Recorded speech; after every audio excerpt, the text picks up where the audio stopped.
And good morning, everyone. Thank you for being here. So I hereby call the Environmental Justice and Inclusion Subcommittee meeting to order. The Andrea Harris Social, Economic, Environmental, and Health Equity Task Force Subcommittee meetings are public meetings because they're fulfilling the requirement to meet bi-monthly as stated in Executive Order 143. Carolina, would you mind doing the roll call for us? Absolutely. Sounds good. We'll start with Mr. Greg Richardson. Present. Good morning. Thank you. Good morning, sir. Secretary Beiser. Good morning. Good morning. Thank you. Dr. Jim Johnson. Good morning.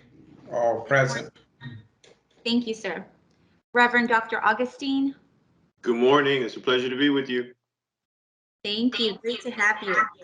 And Reverend Dr. Anthony Spearman. Good morning, everyone, and present. Good morning. Thank you, sir. Okay, looks like we've got everybody on board today. Secretary Beiser, I'll go ahead and turn it back to you. Wonderful. It is great to see all of your faces this morning. Before we get into our agenda, I wanted to recognize Greg Richardson for to talk to us about American Indian Heritage Month. Thank you, Madam Secretary. How's the feedback this time? Can you hear me okay? Just wanted to make a quick comment about Indian Heritage Month. November is Indian Heritage Month, and our governor has proclaimed November as Indian Heritage Month, as well as our president of the United States. In North Carolina, we have 8 tribes here. 7 of those are state recognized and 1 is federally recognized.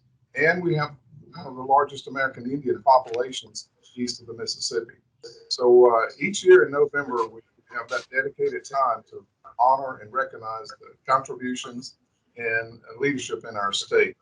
So to set that in motion on the 26th, there's a virtual celebration sponsored through the Museum of History. And there'll be a 2-day event, the 19th and the 20th this weekend.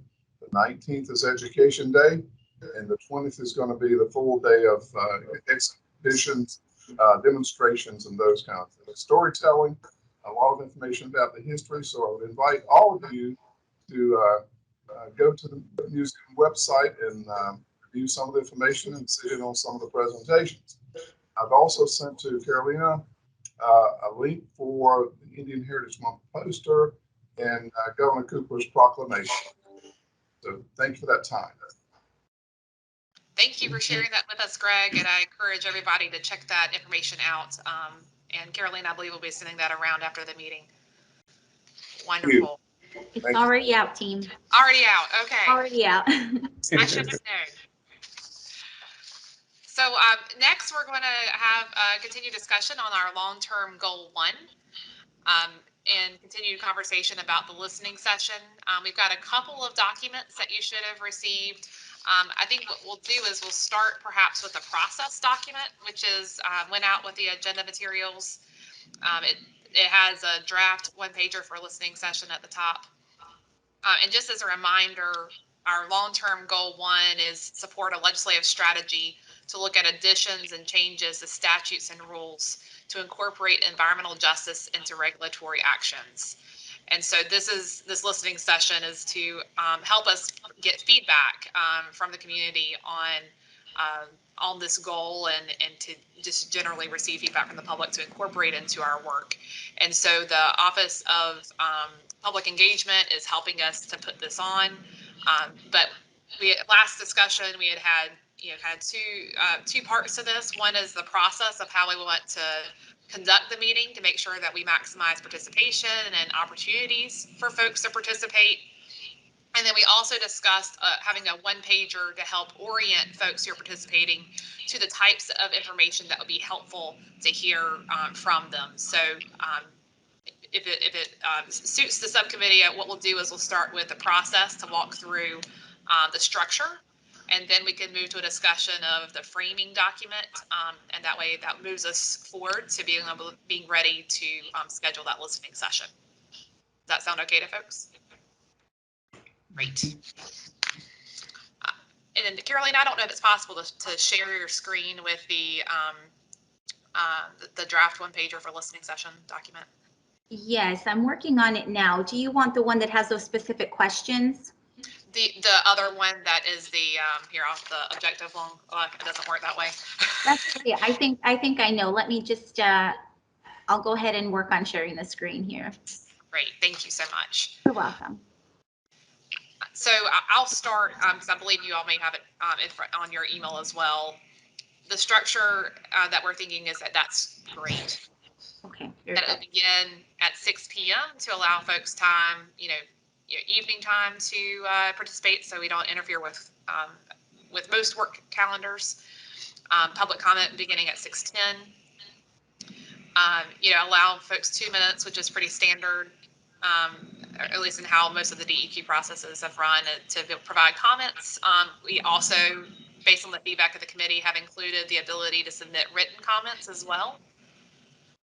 The outcomes, so the compiling of the comments received will be transcribed and organized into the kind of top 3 to 5 areas of interest, correlating those comments based on the data collected. And that information would then be sent to this subcommittee to help inform our work together. An hour and a half was recommended, with 10 minutes for opening remarks and framing up what the committee is doing. An hour and 15 minutes for comments, and then 5 minutes for closing remarks. We would have a facilitator, which the Office of Public Engagement would help us with. And hearing again, the purpose would be to hear from community members about their priorities for suggested changes in state law to address environmental justice concerns in North Carolina. So, and then let's see. You can see the draft, of what we would suggest saying, which is, wanting to hear from them on the priority areas. I think that pretty much sums it up. How does that process sound to folks? Are there any areas you think that we have missed? Hey, thank you so much, Madam Secretary. This is Jay Augustine for the record.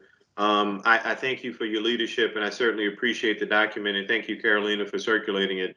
There are 2 very, very, very minor things I just want to briefly lift up.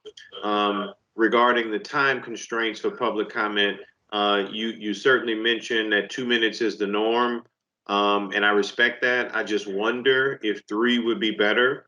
And I'll tell you why. I just feel like most people who don't do public speaking, it takes them, at least on a regular basis, it takes them probably 30 to 40 seconds to, familiarize themselves. So I don't want folks to feel like we're giving them lip service opposed to substance. And I think 2 minutes just viscerally strikes us as, okay, I'm just here for lip service, but at least 3 minutes is prayerfully enough time for substance. Just a thought. The other thing would be sort of along with that too. The document I see at least just says virtual listening sessions, and I wondered if they would be hybrid, if it's possible that we will have a physical presence in communities around the state, those specific communities we identify, with obviously a virtual participation option also to make for hybrid listening sessions. Thank you for that feedback. The 3 minutes, I hear you that it takes a little bit of time for folks, especially, it can feel a little constraining. How does the committee feel about the 3 minutes? That the pros and cons, I'll just, is that you can fit more folks in with 2 minutes, but I also hear you about wanting to make sure that it's enough time to hear feedback from the folks provided. So certainly happy to go in that direction if that's the will of the subcommittee. I'll chime in and say it's been my experience that more time for the individuals that are willing to speak is beneficial, because they get an opportunity to express themselves in that length of time rather than the 2 minutes. The 2 minutes seems to squeeze people out from really venting what they need to share.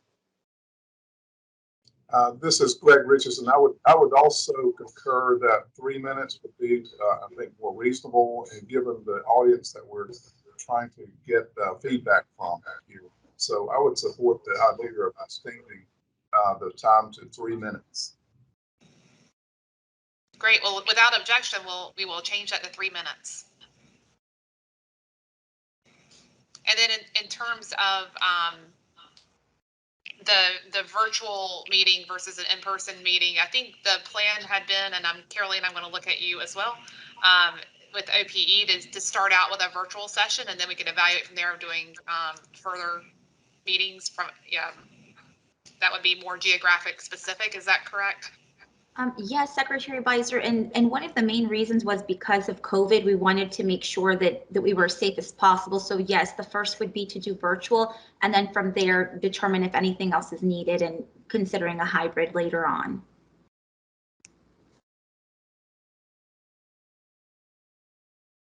Madam Secretary, this is Greg Richardson. Also on the written comments section, perhaps we need to maybe emphasize that more, encourage that as well, because even though we're extending the time frame to 3 minutes, sometimes that may not be enough. So if folks want to send written comments and we reinforce that in advance and during the hearings or listening sessions, I think that would be very productive.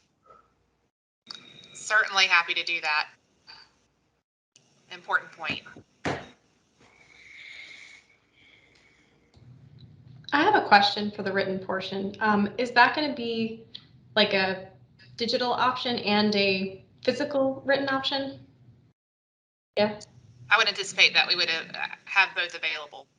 Okay. And then I was just wondering how are we, I don't know if we're up to this yet, but how are we distributing this so that if folks have access to a computer, they can still be aware that this is happening? Secretary Advisor, if you'd like me to chime in, I think we're still working on that piece, Brittany, but that's something that we're going to have to brainstorm and figure out the best way to do that. It's an important point. It is, I know we had a fair bit of discussion on this last meeting as well about making sure that we have the opportunity for folks to participate regardless of access to internet and computers. So we'll certainly, I think that is a point well made, that we need to make sure that we're providing opportunity for folks to be aware of it and also to participate in it regardless of that access. Secretary, what I thought with regards to access, will we have the means to provide interpretation for hearing impaired, and also will we have means within the process to provide maybe some information in separate languages, for example, for certain areas of our state where there's a large Hispanic population, perhaps we could adjust accordingly and have some interpreters in place. Carolina, I'll look to you as well. Sounds good. So the main one that I can chime in on is about the Spanish interpretation. So we can definitely provide translation services for some of these documents, and we can help with disseminating that information. As far as interpreters, we do have experience with outsourcing that. So that's something that we could discuss, budget allowing and everything. So I want to be very careful with that as well. And the hearing impaired one, I think with that, we would team up with our EJ team to determine, if in this particular area, is there a need for that? And then also, how do we go about that? So I think that that's something we can definitely look into. But at this time, I think we need to really figure out who are those people that are going to be present and how we can best provide that information to them. So I hope that's somewhat helpful, Mr. Greg Richardson. And Mr. Richardson, we'll also check with the Office of Public Engagement, as they may have some additional ways that we can incorporate interpreters as needed as well. So we'll be sure that that's on our list to raise with them as they're organizing. Thank you for that. I see a hand raised and I'm trying to see who that is. Bailey. Hi. Greg, and for others, in terms of interpretation services, I'll note that DOA does have a bucket of funds for Andrea Harris that hasn't been fully utilized yet. So I think that there's a possibility that we could fund those services through DOA's Andrea Harris bucket. So I can link up more with DEQ and OP offline on getting that rolling once we determine what services are needed. Thank you so much, Bailey. That's really helpful.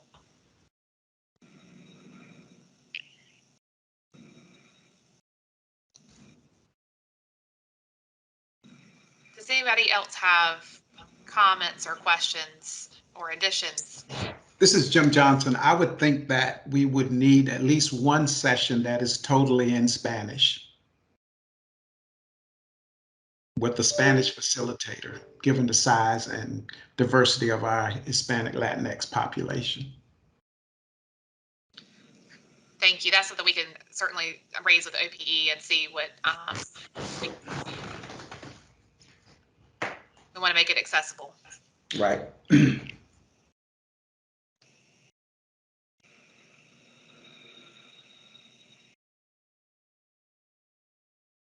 And we'll take these suggestions and we'll meet with OPE, the Office of Public Engagement, to look at, how best to structure and taking this feedback into account. Madam Secretary, one final comment here on the process. I'm fairly sure that we'll have the technology to record these sessions. Right. And then I think as part of the process, if we would message that the sessions will be recorded, and there will be a link where folks can go to those recorded sessions later on, that would provide us with more reach. Certainly.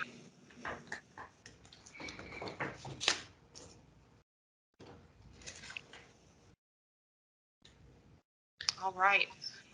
Well, if there's no further questions on this side, we may switch over to the framing document that would be distributed to the public to help frame up both who this group is, what the objectives are, and suggesting some questions to help folks get started in terms of what the types of feedback that we're looking at. This is incorporating the questions that we discussed in the last subcommittee meeting. I believe Carolina is working to pull this up for us. Thank you so much, Carolina. I am. I'm working on it. It looks like it's sharing on my end, but it may not be sharing on yours because I just got a window that says it's not on yours. So give me just a moment. All right. We appreciate it. Thank you. I appreciate folks' patience. This is not my forte. You're doing a great job.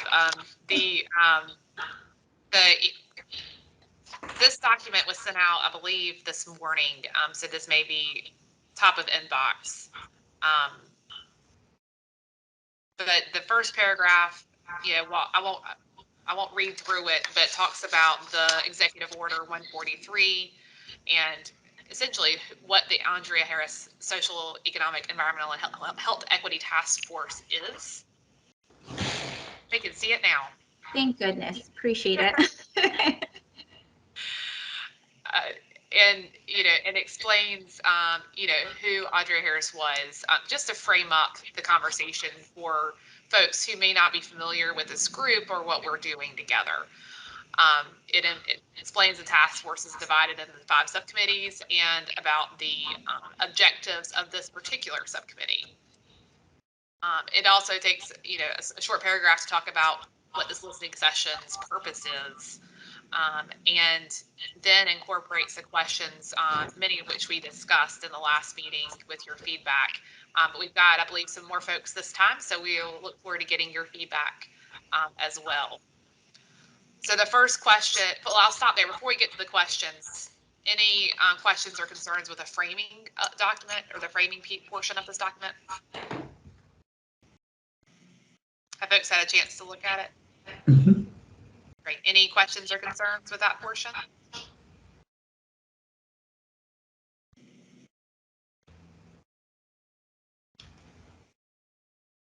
I'll get thumbs up from folks who are. All right. I'm seeing some of those. So to move on to the questions, the first question is what areas of state laws should include references to the environmental justice or equity criteria? I'm getting a little bit of feedback. Are you all hearing the feedback? No. I am. If folks can mute themselves if they're not speaking, that would really help us out. Thank you. Thank you. Are there specific examples from other states that should be used in North Carolina? So that was the first question, which is broadly addressing objective 1 or the recommendation 1. Second, what areas should be prioritized in creating criteria that can be used across the state? Looking at state purchasing, spending funding, zoning regulations, licensing, barriers to economic participation, cumulative impact, or other. 3, what are the equity gaps you see in your communities? And what are your suggestions for closing those gaps? And 3 sub-questions, what are the current housing needs in the community? What are the job creation needs in your community? And what are the healthcare needs in your community? 4 is, in light of federal funds becoming available, how would you prioritize the equity needs for North Carolina communities? What do you see as priorities for the spending of federal funds in low-income communities? What guardrails, targets should be added to improve equity in state funding decisions? And then the last question, how has COVID-19 impacted your communities? What equity gaps has the pandemic exposed? And what statutory changes are needed to address those gaps? So I'll open it up to edits, additional questions, suggestions.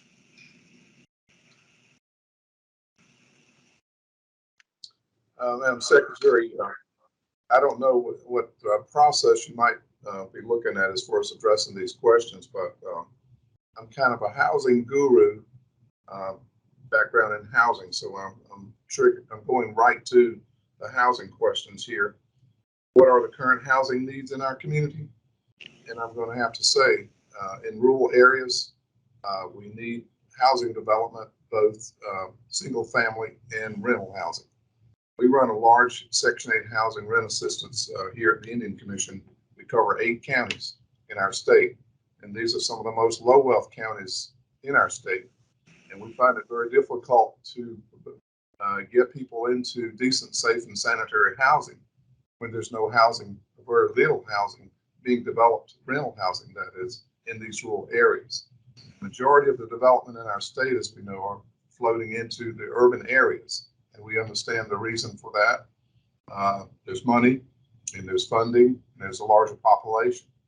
But I just do not feel that we should leave out rural communities like Andrea Harris, Warren County, North Carolina. We cover Warren County, and Warren County is one of the counties that I've highlighted in terms of having a severe need for housing development. Halifax County, Sampson County, Columbus County, I could go on and on and on. So our citizens are having to make a choice and move from their homelands into urban areas and void their preference for living in their home areas. So I don't think that we should be operating like that. I would think that we have the resources and the wherewithal to encourage development in these rural areas. So I have to capitalize on that one in particular. So what I'm hearing from you, Greg, is that you think that's a very important question to ask the community. Is there a different way that you think we should ask it, or is there any more specificity that you would like to put to the question? Well, I think more specifically, housing is very general. So we're not asking the question here is, for the renters. For a renter, what is your housing needs? For someone a young couple who's wanting to purchase a home, I think that's a different category of need. So I think the question really needs to be maybe opened up so that the person providing comments or who would want to come in and comment about the rental situation would know that we're talking about renters, and also the folks who are wanting to purchase a home would also know that this is an opportunity for them to come in and state their case. So perhaps should we ask about the types of housing needs in their community? Yes. And we can certainly make that adjustment. If I am, and if you'll allow me to follow Greg, I appreciate my colleague's comment there. Madam Secretary, if I understand the intent, it is, I'll use the analogy of the metaphor, I should say, of a faucet. I think the intent is to turn the faucet on and to let the water flow, obviously with the time constraint of 3 minutes. But if that is the case, I think our question should be broader and introduce topics to allow the public to generally comment. Would that be a fair assessment? That is a fair assessment.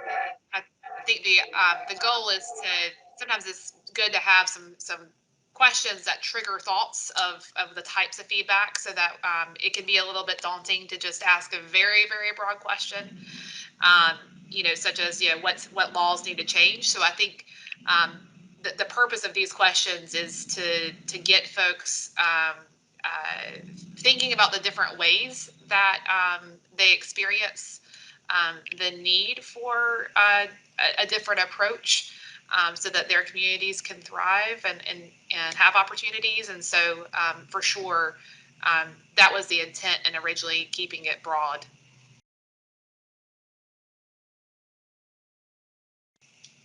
And thank you for that feedback, Greg, as well. Secretary, I'll go to a different one if it's okay. Please do. Going over back in reverse to question 2. And we talk a lot in there. We're focusing on zoning, licensing, barriers to economic participation, or I would say economic development as well. And then we have the other there, which is a good catch-all. But I think zoning is another area that perhaps restricts development in rural areas. Let me back up. And instead of saying zoning, I would think something more along the lines of something like issues relating to code enforcement. I do know that in Warren County and some of these rural areas, adverse soil conditions prohibit us from utilizing our property to build homes on in many ways, or to establish a business, because there's no water and sewage there in these rural areas. We know that that's very costly to put in place, but until we can get water and sewage in some of these rural areas, we're not going to be able to resolve the issue relating to poverty as it relates to housing, poverty as it relates to economic development in these communities. In my own community of Hollister, North Carolina, the closest sewage treatment is 17 miles away in Littleton. Next closest would be Rocky Mount or Roanoke Rapids. So we're seeing growth in our communities, in our First, Dollar General, and Family Dollar, but larger development as far as housing and those kind of things, that's certainly needed. Rental housing, for example, we're not going to be able to move the community forward in terms of providing housing resources until we can address that issue. So it's a little bit more than just zoning or licensing. I think it's what the codes, how the codes restrict our development, and also the need for water and sewage, so that we can get to a place in our communities where we can improve those conditions. A great observation, Greg, and I think that actually also relates to the question about the federal funds becoming available in North Carolina, because we have in the state budget this week, our department will be receiving $1.7 billion for water and wastewater infrastructure. Some of those dollars are earmarked for specific projects, but we're also going to have a significant amount of money for distributing to communities across the state. And so that's a great example of the tie here. Everything's related, and getting some feedback on those federal funds as well. It also makes me wonder if we should specifically mention water and wastewater and the federal funding side as an example. Madam Secretary, it might be best to just say focus on infrastructure, because it's water, sewer, it's broadband, it's a whole range of things that build upon what Mr. Greg Richardson was saying. It's an infrastructure issue. I think he's right on the money, but it seems that would be a category that captures all of those things. That's a great observation. That there's $1 billion in the budget this week for broadband as well. Not to mention what's going to come down from the recently signed federal infrastructure bill. So Precisely. yeah. Madam Secretary, we'll have a comment or two if you're ready to move to question 5, unless someone else, I've been speaking quite a bit, so not one to dominate a meeting. But I do have a comment or two about number 5 and COVID-19 impact in our communities. There again, rural communities, I do not believe, while there's all kinds of efforts to address a pandemic. So short and long, I think there's more work that need to be done with rural areas in terms of a pandemic type of issue. We've been faced over the last almost 2 years now with COVID-19, and it's probably not going to be the last time we're going to be faced with this type of thing. So I think getting prepared, since we're getting COVID funds, to make sure that resources are allocated to rural communities. And to me, it's a fairness issue. It's people are getting sick, people are dying, so we need to make sure that our plans include rural communities from all perspectives, I think, so that there's opportunities for rural people to get testing, just like in urban areas, to receive COVID vaccines and to be involved in contact tracing earlier on. And then finally, with that, I think the whole process for increasing opportunities for data collection as we move forward into a pandemic, I think it's very important to collect data in terms of what's happening on the ground in these areas, especially like a rural area. So, and I'll just speak from the experience with American Indian communities. Early on, we were seeing data on American Indians, but we found out that the data that was being produced and illustrated was based on incidents with the Eastern Band of Cherokee that has Cherokee Hospital. So Cherokee Hospital does not treat the majority of American Indians in our state. We're not eligible as state recognized Indians to participate in the Cherokee Hospital. So therefore, we have to get our data from the public health system. So those systems were a little lacking earlier on. We could not determine the impact of COVID-19 on American Indians in the state recognized communities. That's changed. But now we can get it down to the zip code. So if we can get it down to the zip code for American Indians, I think we can get it down to zip code now for other populations as well. Thank you, Greg. Bailey, did you have a comment on that front? Yes, thank you, Secretary. That's a great point, Greg. And I wanted to mention quickly that the Access for Healthcare Subcommittee for the Andrea Harris Task Force just discussed in their meeting this week that they're also interested in conducting listening sessions in the future. So this question, I think, they would really be interested in the responses from your listening sessions, and it could also be a good opportunity for collaboration on perhaps input from that group, how to frame that question, or just general collaboration, because they're also interested and will be focused in on those exact points. Thank you, Bailey. And Greg, those are some important points to take into account as well. I saw Carolina taking vigorous notes as you were talking, and so we'll be sure to incorporate some of the data needs and other comments that you had as well.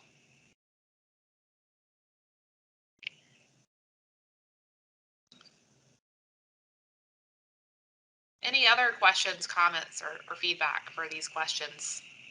And again, as a frame, this is not meant to be limiting in any way, but just to help frame the discussion going into the listening session.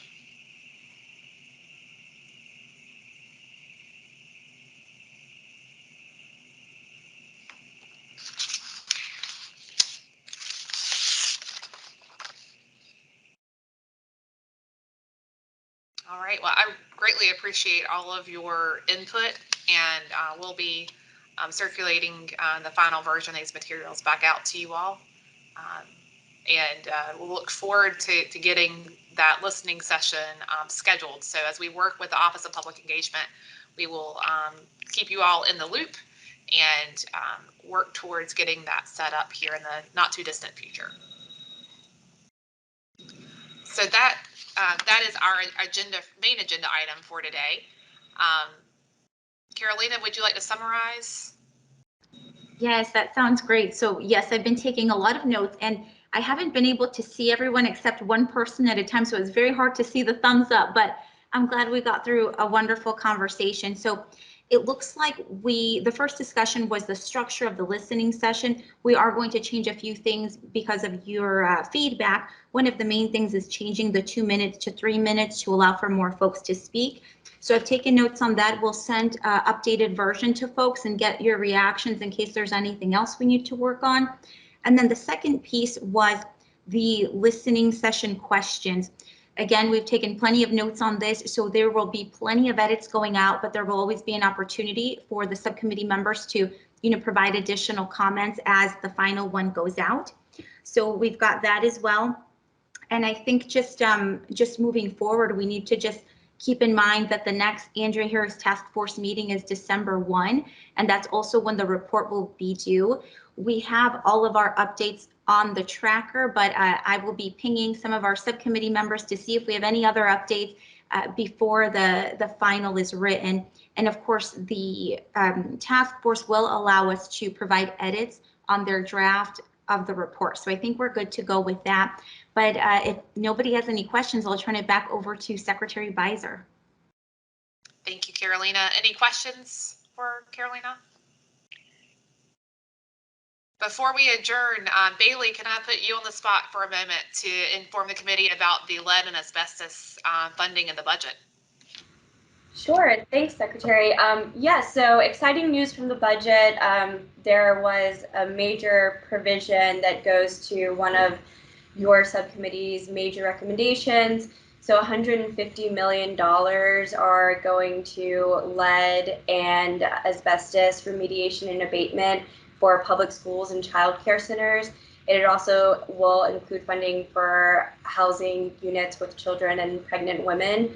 And that money will be allocated by DHHS, and through the specifics, it will stand up a program to require testing in public schools and provide money for that remediation. So that's a really, really big deal. This was in the governor's American Rescue Plan proposal, and I think originally it was 160 million and we got 150 million. So it was almost the entire amount that was funded. Super exciting, and it goes to you all's exact recommendation for helping on this issue. So really awesome stuff. Bailey, thanks for that update. It is exciting to see that in the budget, and it's exciting to see the work of this committee able to move forward with funding behind it and able to address some of the issues on the ground. So we're very excited and pleased to see that inclusion. Any other remarks from the committee before we adjourn? All right. Well, I just want to thank you all for your participation and for your work on this subcommittee, and we will adjourn the meeting and look forward to seeing you all soon. Thank you.